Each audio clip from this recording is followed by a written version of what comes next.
That's not the sunrise.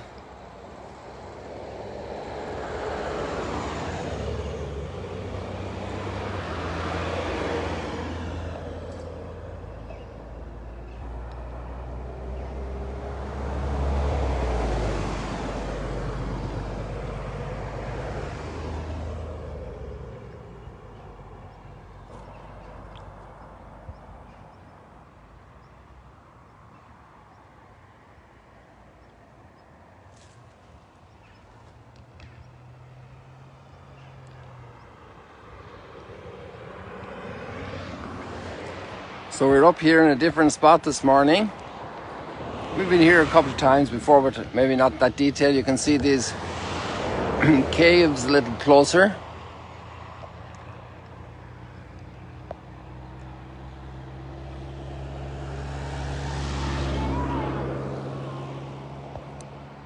Caves were a great asset to people. Cool in the wintertime. Cool in the summertime with all the stone, and warm in the wintertime, protected from the wind. Free real estate built, construction space. We're looking down here on this Hellenic part of Magdala. Hellenic is when it started, and that tower you see with the flag here in the Franciscan piece of Magdala is 2nd century Roman tower. But already centuries before, there was the presence of the Hellenic culture. We were reading about that period last week in the Maccabee books. And now we're reading Daniel. And you wouldn't believe it, but right under our feet there's a road.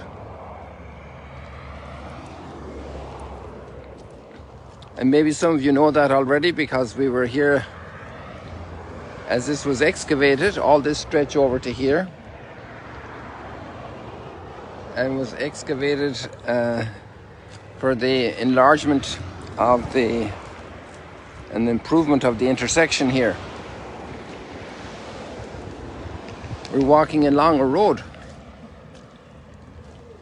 It wasn't as wide as that road, it was much narrower. It was like less than one lane. Also notice all the green that's coming, because we're now entering the winter period, so we have already had some rain and the growth is starting.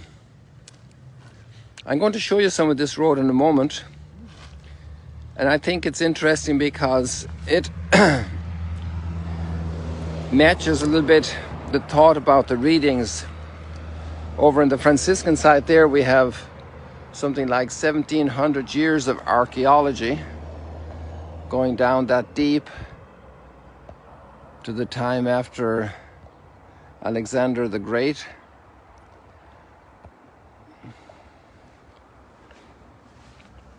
And just to think of the kingdoms that have passed since that time.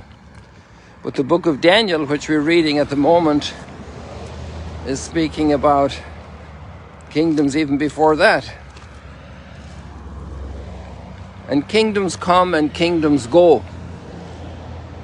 Interestingly, the Soviet Union Empire collapsed without a shot. Thanks be to God, because it would have been a disastrous situation if it was a military confrontation with all that power. And the major conflict in the world during the 70s and 80s, the Cold War period, and the incredible tension in the world, the fear of nuclear weapons. We even had instructions at home since the 1960s when we were little children what to do in the case of a nuclear catastrophe.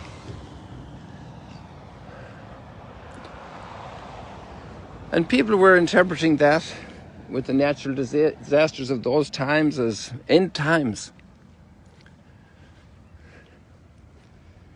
And that's a little bit about the theme of the readings today, and it's appropriate because last Sunday we had the last Sunday of the liturgical year, the Feast of Christ the King, which also matches up to these themes in a way. And we have the last days, the last weekdays, before we start Advent on Sunday, this coming Sunday, and a new liturgical year. So to deal with the end times in that context is, it's rather appropriate and timely. Hey, would you guys like to walk down here? I see that this is broken because stones fell down here and the fence is down. So then we can get in a little closer to show you. You see, this wall here is a blockage of that road, and you can see some of the road is already where that bucket is. Some of the road is there, visible. And on the other side, we'll see it better. Just don't slip here, people. Hold on to something. Oh, there we go. So, this is a road. I was always fascinated as a child because there were lots of ruins of homes in our area. It was a little over 100 years after the famine when I was born, the Great Famine in Ireland, and our own area had over 30 homes, and when I was a child there were only 3 or 4 left of those homes. And since then a few people have bought homes and fixed them up there, like ruins. But there were ruins, and just to go into a ruin, we even had some on our farm. And you think, well, who lived there? And now there are bushes growing up through it. Now this road is blocked here. And let's pull back a little bit more so you can see that. And one of the most logical understandings of why that is the case matches also a piece we have here beside our synagogue, just across the road here, 160 yards from here. And here we have the street continues. You can see it a little bit more evidently here, that street walking along. If you want, we can get around there. I just have to go and walk you through the thorns here. And you can see it. And people walked on this street 2,000 years ago. And the theory is that when the Romans came to quell the Jewish rebellion, the locals here, the Jewish people, strengthened the wall against the Romans and blocked the street. And Flavius Josephus, who led the Jewish revolt here, is precisely one of the witnesses of that, and he left that written that he'd strengthened the northern wall of Magdala, Tarichea. So if we keep walking here, we have this street, and you see the house, the rooms. These were families, these were little businesses, these were little shops. These structures here are not the same quality as in the excavations over on our side of the road. But you can see how the road continues here. And now we're coming along to the synagogue, with this marvelous discovery of a second synagogue in Magdala, contemporary to our synagogue across the street. You see, right behind the sign Magdala, let me show you.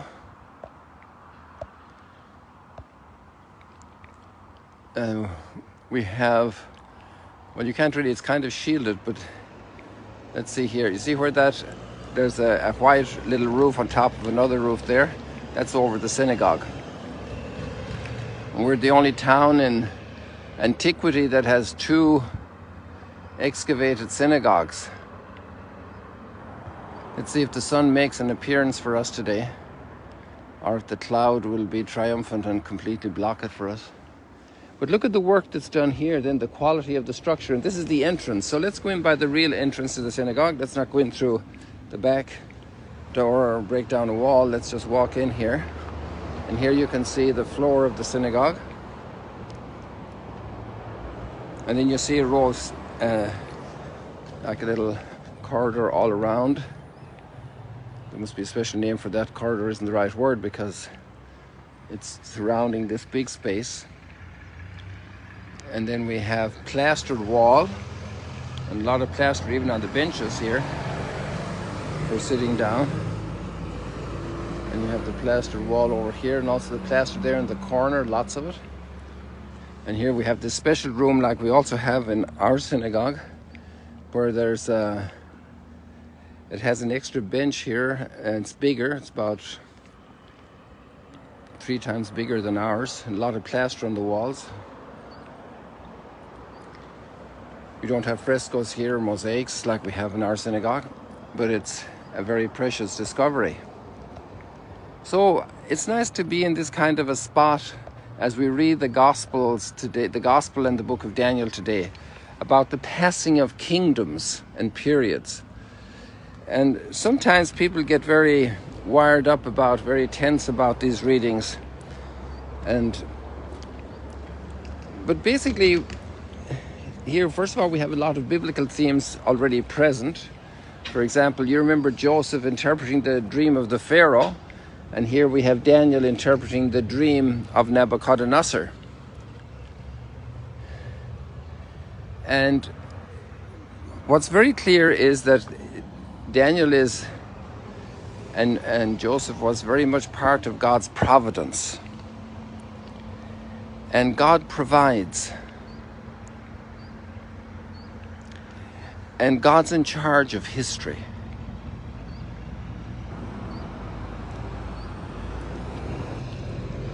And people think they can buy a slave called Joseph, but he ends up, becoming the right hand of the Pharaoh and being the source of God's providential salvation for his people. And this is really the whole point, that we are specially loved by God. And we shouldn't be overly impressed, and that's obviously doesn't take into account that the experience of war is horrendous, and the experience of destruction and the physical cities and lives of people so amazingly affected, the approaching death. But we have a hope, and first of all a faith and hope. Faith that God is the Lord of history.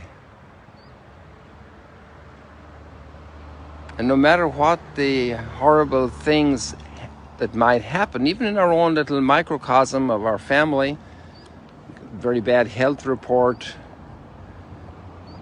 discovery of a tumor, of an incurable disease, financial breakdown, all the troubles we had during the COVID period. This is part of life, but the believer has another angle, it's a calm, a confidence, because God is in charge.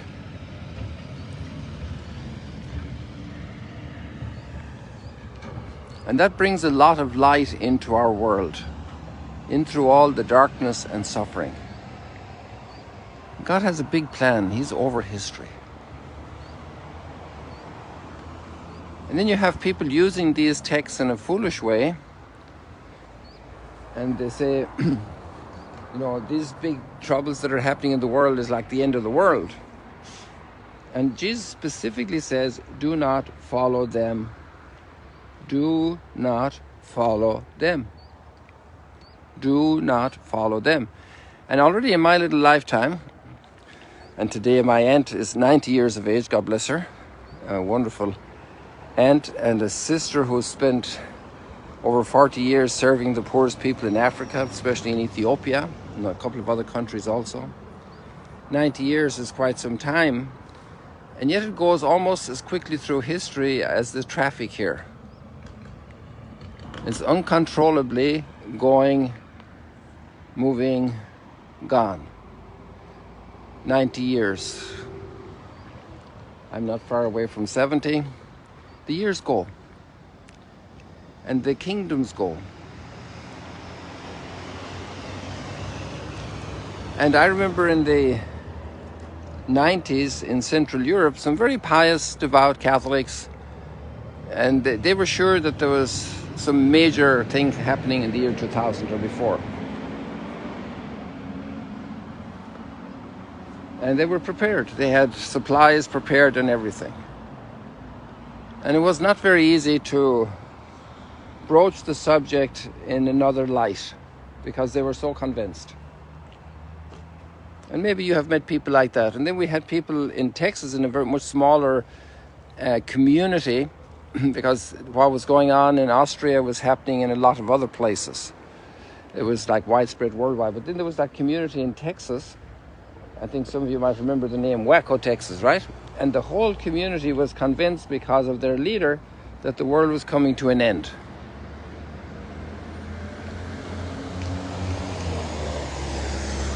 And they made drastic decisions in that regard, even selling property, selling their homes. And Jesus said, do not listen to them. Do not listen to them. And he also says, do not be afraid. Do not listen to them. Do not be afraid. Have confidence. Do good today where you are standing, where you are living, in the context of your family and your neighborhood. Worship and adore God. Praise and glory to God.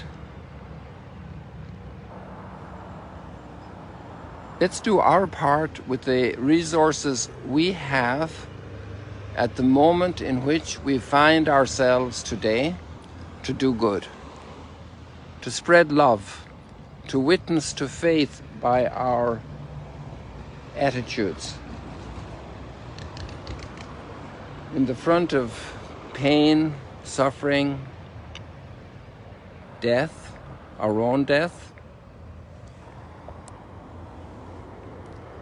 to witness to that faith and that hope and that love. People, let that be for today. God bless you. See you later, alligators. Greetings from a very cloudy Magdala.